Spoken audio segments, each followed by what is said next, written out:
Hey everyone, welcome to Software Testing Mentor and RCV Academy. Today we are here again with Archita. We have met Archita a couple of days ago to share her journey around basically obtaining the internship position at one of the organizations. So today we'll be conducting mock interview, manual testing mock interview for Archita, which will be almost for the fresher and up to 1 year relevant experience. So let's welcome Archita. Hi Archita, how are you? Hi, sir. I'm good. Great. So thank you, Archita, for joining. Before we proceed, I would like to mention that this video is getting recorded and will be posted as usual on YouTube. You're fine with that? Yeah, I'm totally fine with this. Great. All right. So let's go ahead, Archita, with all, the topics or the details that you have mentioned in your resume. So the interview will be across all the keywords that you have included. So your resume is in front of me. So let's first start. You have mentioned about the software development lifecycle, SDLC. Can you elaborate a little bit what exactly is SDLC? Okay, SDLC is the software development lifecycle. It's a step-by-step or a standard process of developing a new software. Okay, so in SDLC, we have some phases. Like a first phase, we have a requirement collection. Then we have a feasibility study. Then we have a design, then coding, then testing, and at the last, installation and maintenance.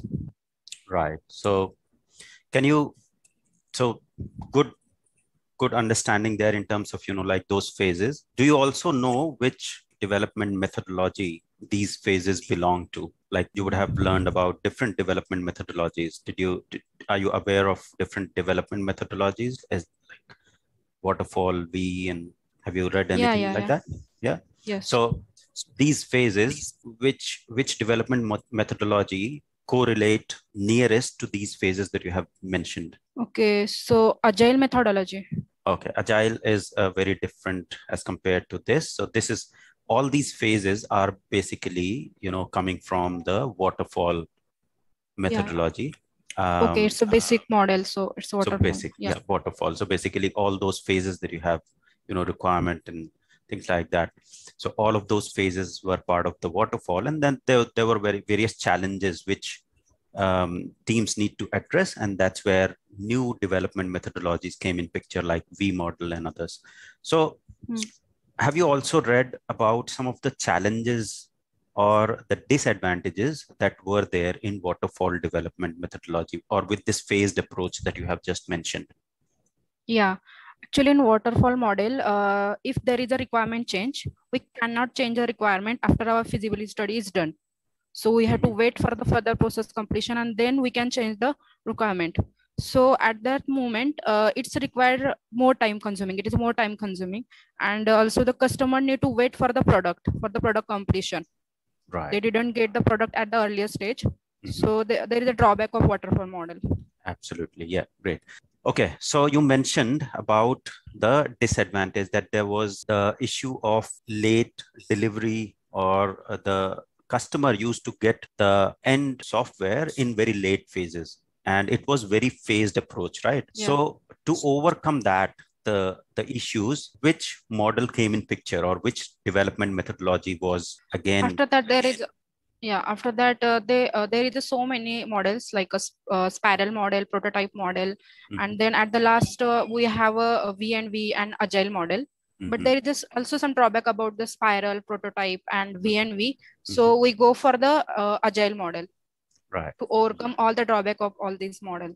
Absolutely, yes. So basically, like the phased approach was so tight that you have to complete one phase and then there were deliverables that need to be handed over so that other phase can start, right? So basically, once the requirement phase is freezed and logged in, only then design can start. Once the design is logged in, only then development can start. So this was the big problem there, because what if requirement themselves were wrong or not the correct sort of, like captured requirements. So in that case, wrong requirements, wrong development, and it all, flow through end product, and customer used to get the end product at last. So great answer there. Now, based on the advantages, or there were certain advantages in V model, that there was, more involvement, But then why Agile came in picture? Like, what is the biggest sort of, advantage that is provided by Agile nowadays or Scrum? Okay, so in a V&V model, tester and coder they are means join at the same stage. Mm-hmm. Means when a developer are doing the CRS assessment, they are collecting the data. At the same time, tester also doing something. So they in V&V model, developer and tester are we can say join at the same stage. So there is a require more manpower. Mm-hmm. And also it is also more time consuming. Mm-hmm. Because first we have to means we have to do CRS, we have to do SRS, then after that coding phase, then testing phase, then integration testing, then first unit testing, integration system. Like there is a more time consuming as compared to Agile model. And in V&V model there is some drawback, like in V&V model there is no communication between the clear communication between the developer in testers and the BA and customers. So there is no clear vision between them. So in Agile model, there is a clear vision between the customers, developers and testers and BA also. So there is a one Scrum meeting. In Agile model, we have Scrum meeting. So there is a meeting. They can talk about they have a discussion about day-to-day activity. Means what they did yesterday, what they did tomorrow, what they need to do tomorrow. Means what they need to do at a present day. So there is a clear vision between the all these members in Agile methodology. But in V&V model, there is no clear vision between the all members. That's correct. Yes. So just to add to all those points, so all the things that you have mentioned are valid and good analysis there. You can also add, like in V&V model, still there was the delivery of the product was still, the timeline was still huge, right? So it was like 6 to 8 months or 12 months, then the product was there. The biggest advantage that Agile provided is delivering the minimum viable product or delivering the product in increments, basically, right? So increments, and that too in having that clear communication across the team, and collaboration was the most important factor that reduced all the issues. And customer is involved in every sort of phase, either the customer or product owner who is the representation or who represents customer is there. So great points there. I would recommend, because you have read all those models, read a bit more on to the Agile, because Agile and Scrum. So Agile is set of principles, so don't want to get into that detail, but read about Scrum methodology, which is one of the Agile methodology, so which will give you a better understanding there. Okay. All right. Now you have also mentioned about the software testing lifecycle. So how does this software testing lifecycle fits into the Agile? So basically in Agile model, testing is done at the earlier stage. Means at the earlier stage, before development, tester need to write a test cases by looking into the requirement. Means if I'm a tester, I'm testing the particular application. So there is no need for me to complete the whole application. First of all, I have to check all the requirement, and depend on the requirement, I have to write a test cases. So before development, at the before development, we are finding a more defect, or at the earlier stage, we are finding the more defect in Agile methodology in terms of testing. Right. So because there is a involvement of testers in initial phases itself, everyone is involved. It's a sort of a single team, and everyone starts from day one. So there is more clarity, and if there are any gaps in the requirement or need clarification, everyone can discuss, and testers can discuss and sort that out. That's what you are trying to mention, right? Yeah. And how does, so basically when we say software testing life cycle, so there is a life cycle of testing within the Agile as well. So in Scrum, what is the duration of the iteration? So first thing I want to ask, like, there are sprint or iteration. Have you heard about that? Yes, yes.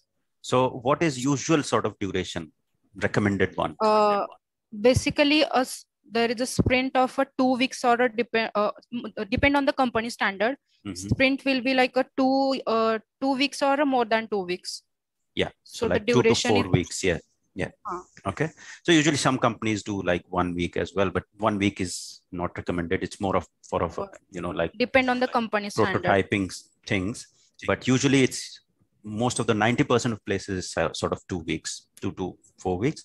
2 weeks is sort of standard that has been picked up.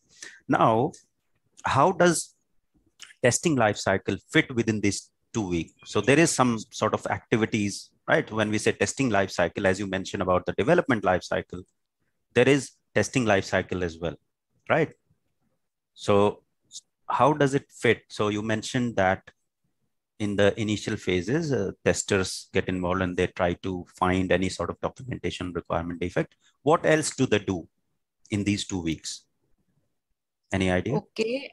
Yeah. I think they are, if I'm a tester, junior tester, I got a product requirement from my lead. Okay, so in that 2 weeks, I have to work on that. If I have any doubt, if I have any query about my product, or I have in the I tested product, if there is just some major bugs I have found, means all over the discussion in after the 2 weeks, means there is a sprint, depend on the sprint, there is a discussion bit after the 2 weeks. So what I did in a 2 weeks, so I discussed with my lead. Right. So what exactly you will do? So you got the requirement. What else you will do? Okay. After, if I got the requirement, I have to do first a system study, means all the study about the requirement. Then my tester, means my lead, they do the test planning. Means who are doing the modules, means which test engineer is doing on the which particular module, which particular engineer is for the which duration he is doing the particular task. Okay, so all these things are done by our test lead, means he all the future related activities are considered in the test planning. Okay, so after that I have to write a test cases depend on the requirement. Okay, if after the system study I got that there is a requirement, there is some system like this, and I have to write the test cases depend on the requirement. And then also I have a one traceability matrix, means in that case I have to make sure that each and every requirement has at least one test case, means I have to make sure that in that case. Okay, then after that I have to execute all the test cases. Okay, then defect tracking, I have to track the defect, what are the majors and minor defect.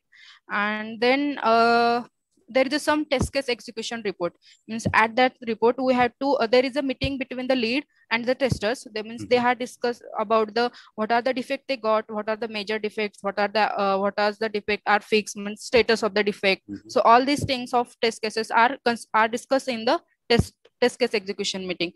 And at the last we have a post-mortem meeting, means in that meeting there is a meeting between the all the members, like test lead, junior tester, senior testers, test lead. They are discuss about what are the achievement they have, what are the mistake they did, and in future, means how to overcome all the mistakes. So all these things are considered in a post-mortem meeting. Right. So in Agile, in Scrum, there is a specific name for this meeting. Do you remember that? Retrospective. Retrospective. Okay, great. All right. So basically, you mentioned about all those steps that you usually perform, the software testing lifecycle phases, but then you want to mention that these phases are being done within those 2 weeks in every sprint. This is what it is being done. Now, test planning, many times, I just wanted to add here, like test planning is also a part of that 2 week. And when we say test planning now, this test plan is not that 30, 50 pages plan that used to happen in waterfall. It's basically a quick sort of planning, because in Agile, you will do sprint planning. And during that sprint planning, you will know that there are certain piece of work or user stories that will be picked up, right? The requirement. Based on that, the test lead and testers, they do a quick sort of plan, who is going to pick what, right? So this is sort of a brief planning. And then whatever steps we used to follow, usually in waterfall, we still follow in Agile for the software testing. It's more of a collaborative approach now with quick feedback loop. So that's why it's more beneficial. Okay. So try to correlate things like whatever you mentioned about the software testing lifecycle, try to correlate how things are going to fit, which you learned for waterfall, into Agile. What is going to fit and what is not going to fit. Okay. A bit of feedback there. All right, great understanding there. You have some knowledge about the Scrum and some details there as well. I would recommend go ahead and read a bit more, because this is what you will be doing working day in, day out. Okay. All right.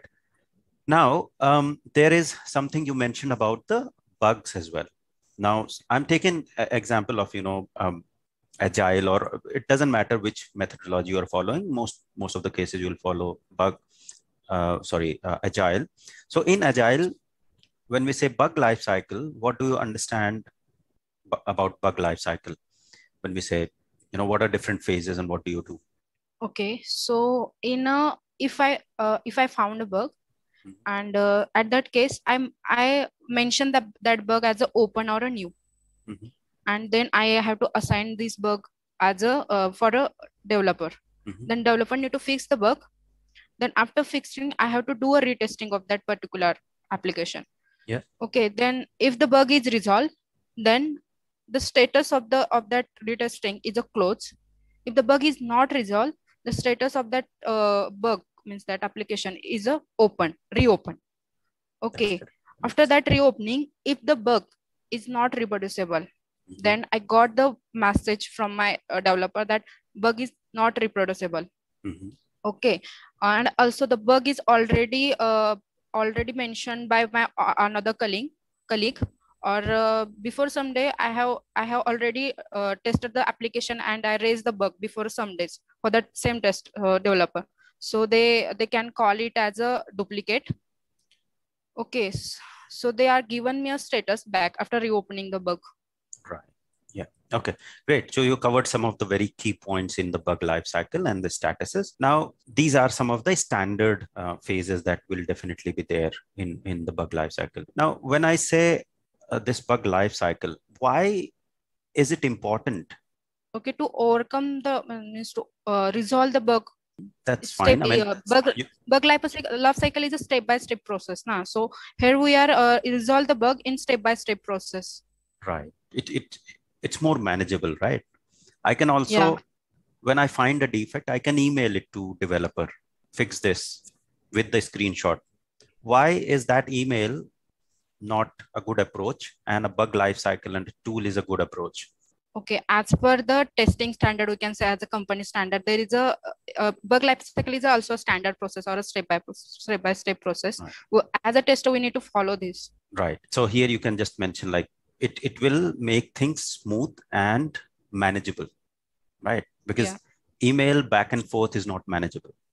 But if you have a tool, you have a process, everyone follows and everyone knows within the team that this is the standard process which we need to follow to resolve a bug from open to closed state, right? So great. All right. Okay, next question. So you have mentioned about static and dynamic testing.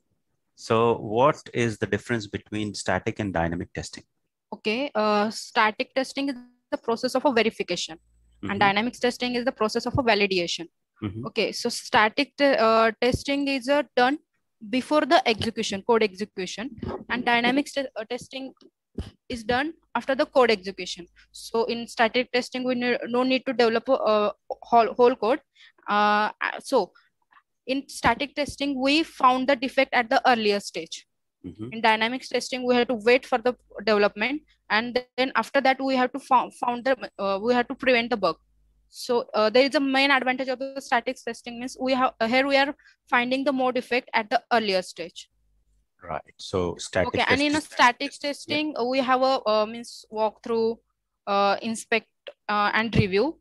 But in a dynamics testing, all the functional and non-functional testing types are considered. Right.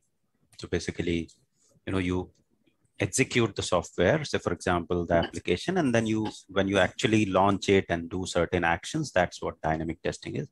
But static, like you mentioned, reviews, walkthroughs, you are actually reviewing the documentation and checking the requirement and finding the gaps that were, great. All right.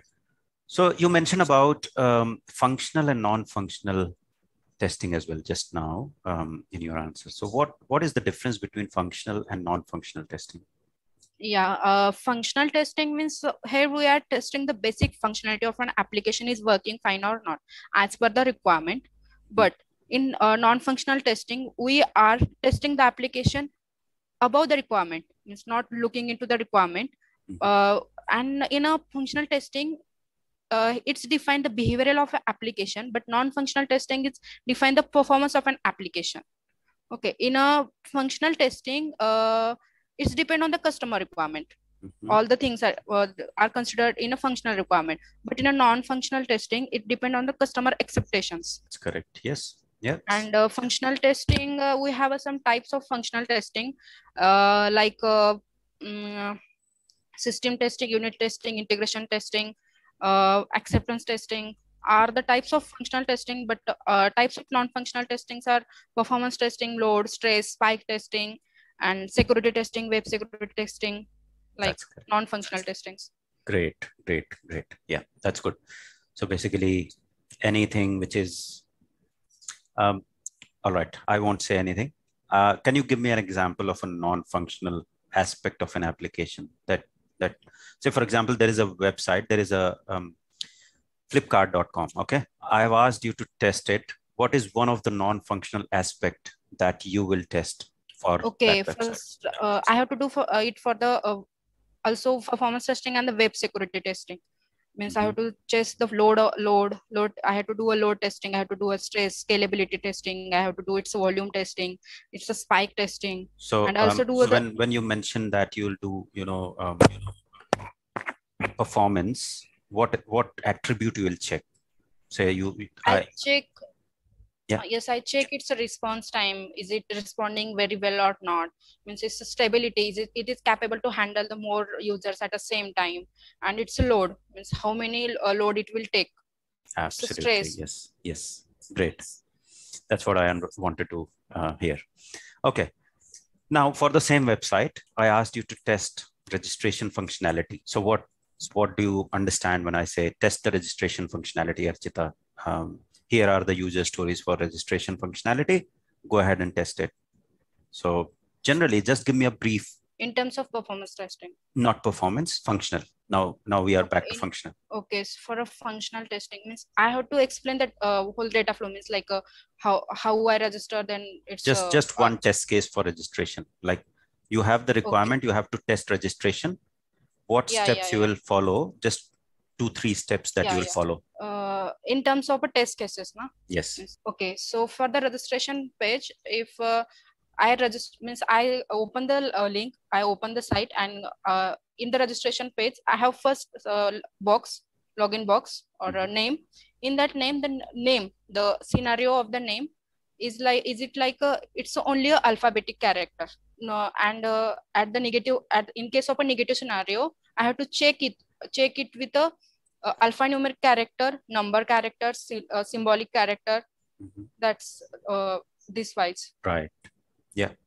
And then you will basically, after that, you will make sure that the registration happens successfully. After that, I have to check that it is taken a good it is a possible to do the registration page with a positive and negative scenario. Means is it if I'm adding a negative scenario, means I'm testing with a negative scenario and it is applicable, or it is a login, or it is registered, then it is a bug. I mark it as a bug. And if it is a login successfully with a positive scenario, then registration is successfully done.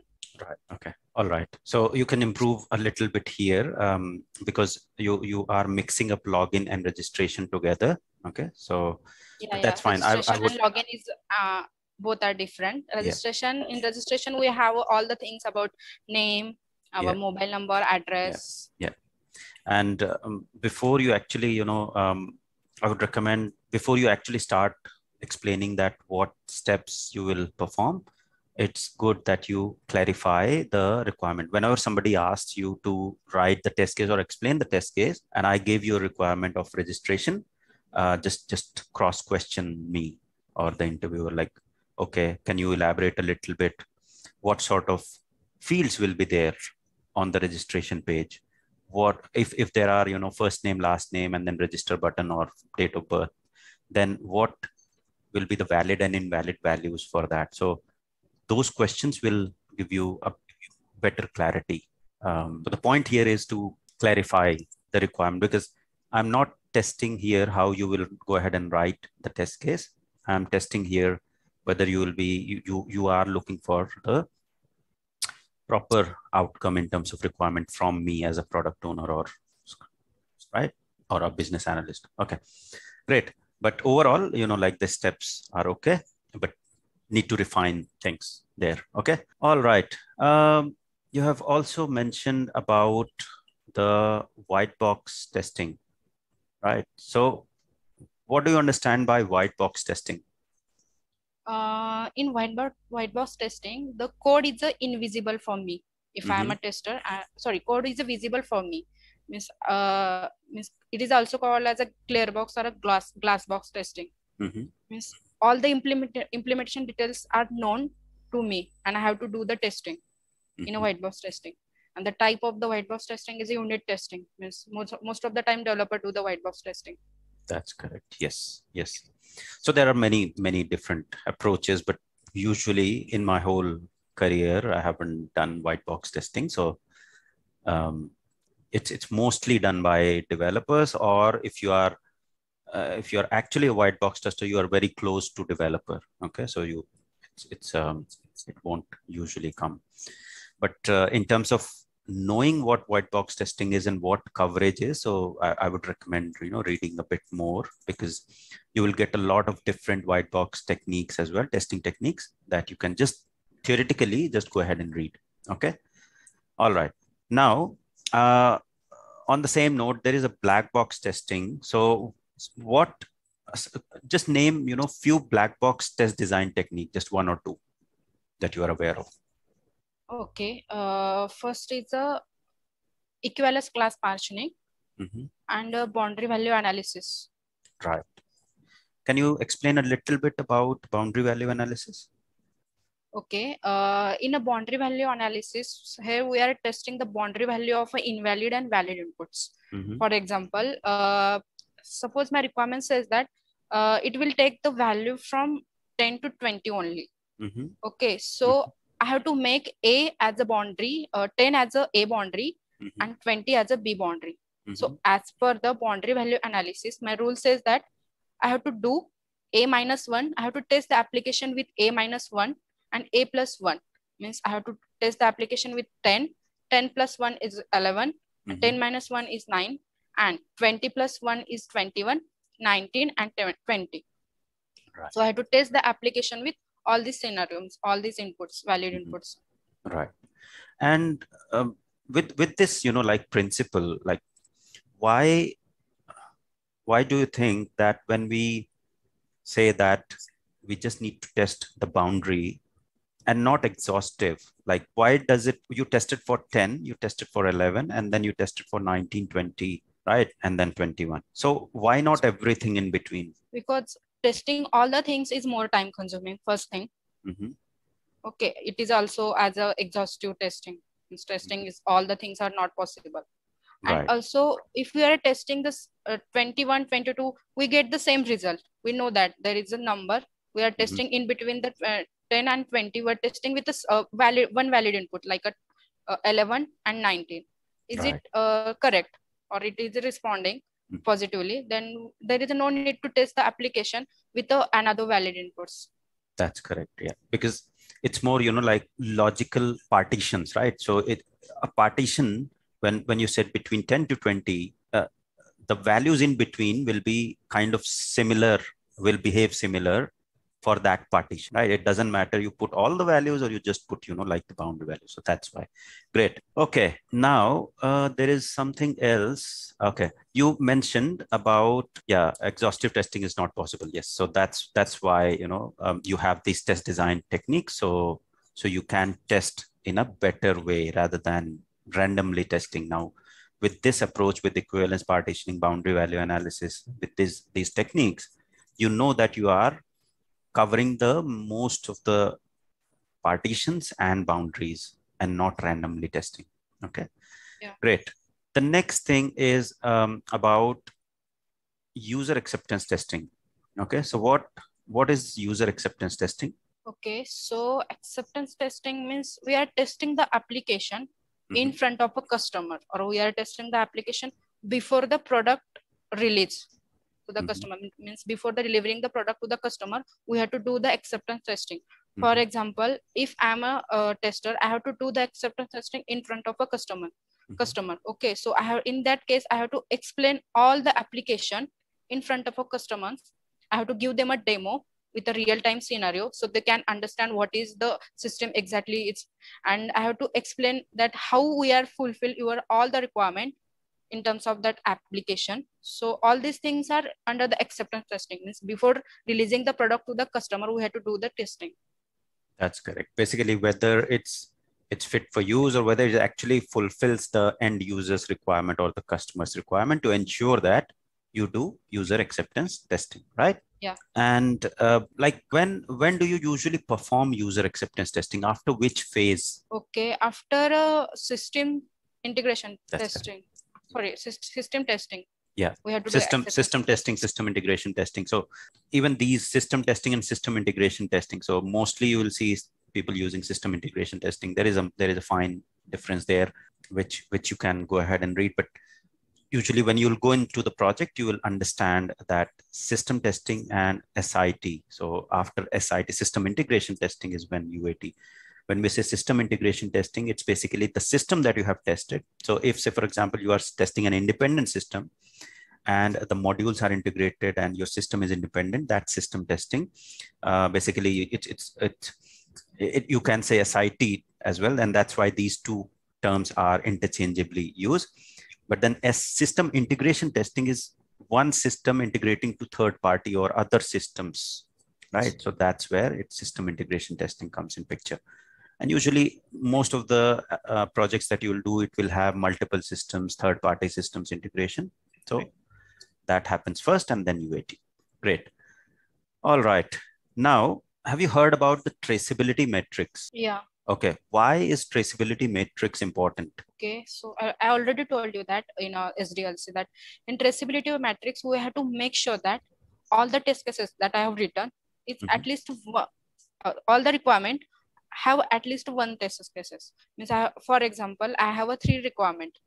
So in that case, I have to make sure that each and every requirement has at least one test. I have to make sure that. Suppose I have a 3 requirement. I have to make sure that for a first requirement, how many test cases I have written. For a second requirement, how many test cases I have written. For a third requirement means how many test cases I have written. If I'm not writing test cases for a requirement 1, there is a 0 test cases. Then I have to write, means I have to check the requirement again. I have to read it carefully. I have to understand the requirement, and I have to write the test cases depend on the requirement. I have to write the test cases. Right. So basically, it's ensuring that the requirements are having the coverage, like the test coverage. You are not missing the testing of any of the requirement, right? That's what the importance of it, right? That's what the advantage of it.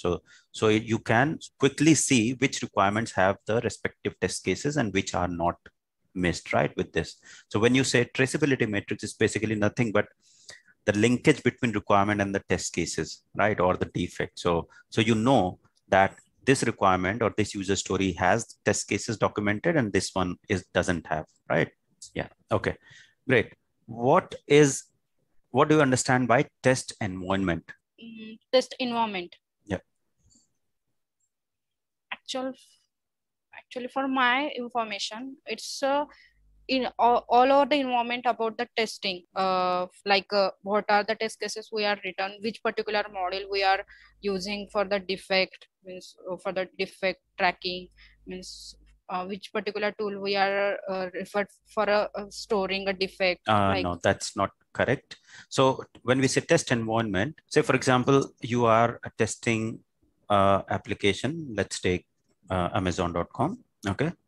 Now Amazon.com, when you open, it opens, for everyone. It's live, right? Now Amazon.com is building one more feature. How will the testing of that feature happen internally before that release comes to the end user, right? So they'll test somewhere, right? So there'll be some sort of environment which will have the existing code that is there for end users plus that feature, which is new feature that is being developed, right? So it will, so when we say test environment, it will be some sort of server, there where they will deploy the code, the new application or new feature.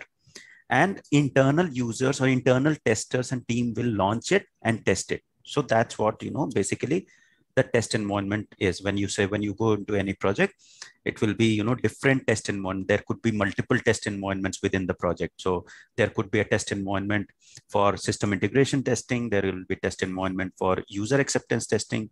So depending how big the team is, there will be multiple servers, and you will be basically testing the features on those applications, on those applications that are deployed in the test environment. Okay, so it's basically nothing but the setup of the server, similar to what the production is, but with added functionality. What the new functionality developers are developing, they won't directly deploy in production, right? Because if I am adding something new on Amazon.com, I'm actually changing some code, right? So that change might break the existing functionality. So I will first deploy in the test environment, test it, and then release. Then when everything is fine, then release it to the production so that it's available for other users. So this is the usual, like release process. And that's where we use test environment. Clear? Yeah, actually I recently did in a test environment. I got the requirement from my company, and there's just some admin flow. I have to test the application in a test environment. That's correct. You would have already, got that, the whole detail of the test environment. It will be having a name, the version, what version is deployed there. Same as the user side. Exactly. Yes. Okay. All right. So I think that's pretty much it in terms of what you have mentioned. Everything in your resume. I'm pretty sure that's not the whole of the knowledge that you have mentioned, but we are over time as well. So we'll just stop here. Any questions before we get into the feedback? No. And you can ask me anything about manual testing. Yeah, anything, like, because we are over time now, Archita. So I think we'll stop here, because there is a lot that still there. Maybe you can connect again for another session. So let's go to the feedback. So overall, I've already mentioned in your previous call that your resume needs improvement. That's the first thing. In terms of manual testing concept, you are good at it. You need to brush up few important things. For example, read more about some Scrum and Agile, and then a little bit more about how the overall software testing fits into Scrum or Agile methodology. Along with that, some of the key concepts about manual testing, different, so keep reading. That's the key. And try to apply whatever you are reading. Okay. Try to think where you are going to utilize, or where this particular theory knowledge will be used. All right. Yeah. Okay. So I think that's pretty much it. So if there is nothing, anything else you want to discuss or get a feedback on? No, you told me about everything. You told me about, I need to brush up all the things again. Yes. Overall, it's good. Like, you don't need to worry about too much. Okay. All right. Yeah. So I think that's pretty much it. So we'll if you need maybe further session around advanced software testing questions, you can connect again, and we can conduct another session for you. Okay. Yeah. Sure. All right. Okay. Great. Thank you, Archita. Thanks for joining, and have a nice day. Thank you so much, sir.